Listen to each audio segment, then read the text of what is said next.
ఎవరైనా సరే నా ప్రమేయం లేకుండా నన్ను ఎవరైనా ఆడిపోసుకున్నా, నాకు సంబంధం లేకుండా టీవీల్లో నా గురించి ఏదైనా బ్యాడ్గా వచ్చినా, నన్ను తగ్గించేలాగా మాట్లాడినా నాకు లేదు, నవ్వుకుంటాను నేను.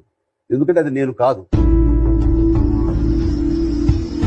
లేదా వాడి గుర్తింపు కోసం చాపం చిన్న ప్రయత్నం చేస్తున్నాడు, అయ్యో పాపం అనిపిస్తుంది. నా మానసిక ప్రశాంతత, నా మనశ్శాంతి, నా సంతోషం, ఇవి నా ఆస్తులు. వాడెవడో వచ్చి ఏదో అంటే నేను అశాంతి గురయ్యానంటే గనక నా శాంతి మీద వాడికి ఆధిపత్యం ఉంది. ఆధిపత్యాన్ని వాడికి ఇవ్వను.